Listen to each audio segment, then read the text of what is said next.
On September 7, 2022, Apple launches its new product, and that product was iPhone 14. Apple's latest iPhone is much more similar to the 13 models of last year, in which there is hardly any upgrade notice. In the launch event, it was clear that Apple is not going to make any special offer in iPhone 14.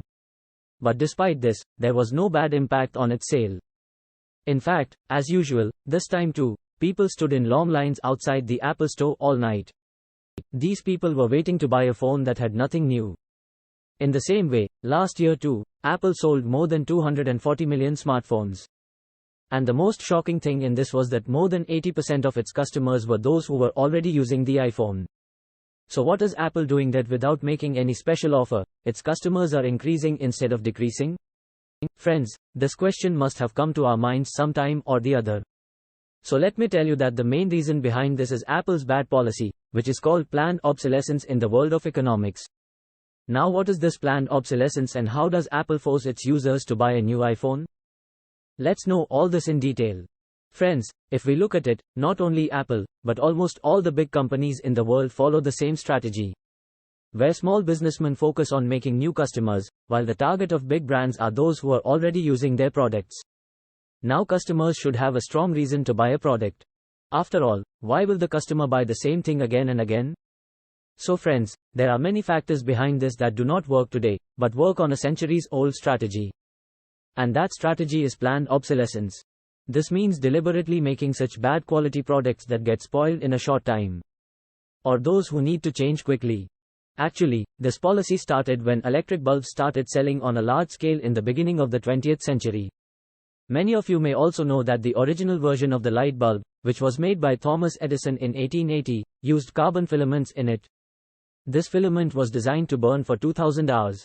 Now, because people at that time did not keep the bulb on all day like us, due to which this bulb did not go bad for many months or even for many years. Now after 30 years, the condition became such that the bulb making companies started going down. Because people's bulbs did not go bad, so they did not even need to buy a new bulb. Then gradually, those companies realized that it is better to sell bulbs to those old customers than to find new customers, whose bulbs have been fused in their homes. In this way, those companies became aware of their target consumers. Now there was only a wait for a powerful plan. And this wait of theirs ended in 1920 when Germany's Osram, the Netherlands' Philips and the United States' General Electric met together. And by forming a group in the name of Forbes Cartel, they all decided that to increase sales, the lifetime of the bulb should be reduced from 2000 to 1000 hours. At the same time, they also forced other manufacturers in the world to do the same. And in this way, the world's first planned obsolescence was successful. Because people now had no option but to buy a low-quality bulb.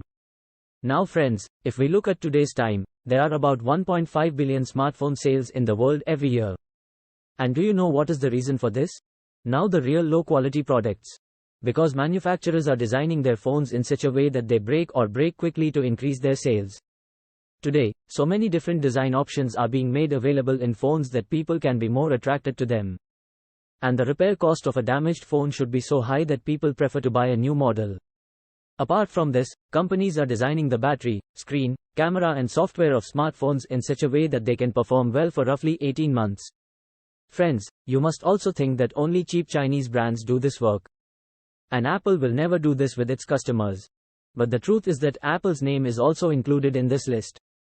And this has also been proven that he is slowing down his old phone through software updates. In fact, in 2017, due to doing this, he had to pay a fine of $310 million. But does every company use this trick to increase their sales like Apple? It is not at all. In fact, the company whose products are more durable, they use other tricks. For example, when the light bulb cartel happened in 1920, at that time, General Motors and its CEO Alfred P. Sloan had planned a similar strategy with a very big vehicle manufacturer company Ford. Friends, during 1920, the performance of the car was so good that they did not need to change for a long time. Then Sloan created an annual car model. And under this new business model, they updated the car's look, design and color a little and started launching a new model every year. After this, Ford Motors also started the same work. Now these new cars were pretty much the same as people had before. Despite this, with the help of this strategy, their sales increased a lot in a few years.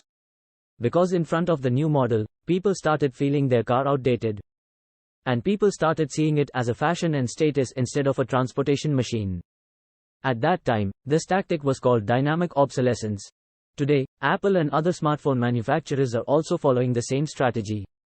These companies very cleverly launch their new smartphones every year with new color and design, which is actually not much different or special from the old model. But still people buy these new models to keep themselves updated, show off and maintain their status. And friends, in this matter, Apple's name comes first, which launches a new iPhone every year from 2011 through a very big event in the month of September. And every time its promise is the best iPhone ever. But this is a promise that hardly lasts for only 12 months. By the way, friends, this dynamic obsolescence was just a part of a three-sided puzzle, where its second part is the rise consumerism. That is, the purchase of new things among people was not limited to the need. In fact, it had become a source of happiness. In fact, friends, after buying anything, the customer gets a short-term happiness. You must have also felt that the thing you were very excited to buy, you don't get that much happiness after just a week of buying it. Because of this behavior of consumers, millions of big companies in the world are earning crores today. Apart from this, the third part of this puzzle is the industrial era, where companies had become much more advanced in terms of technology than before. And with the help of this, such an infrastructure had been built, with which more products could be manufactured in less time and less cost. In this way, by getting along with all these things, the market was filled with new colors, designs and new models many years ago, because of which people started taking more and more interest in shopping. People started buying things that were not even needed. After this, in the name of fast fashion in 1990, things got even worse. Friends, fast fashion means selling those outfits at a very cheap price, which is worn by a celebrity in a trending catwalk. These trendy outfits used to reach the market so fast that it took a maximum of 15 days to reach from its sketching to the shop. Now friends, if we talk about this time, then the trend has started changing every 2 weeks, because of which the stock has to be changed very quickly. And because of this, 85% of the textile industry, i.e. about 92 million tons of goods, is included in waste every year.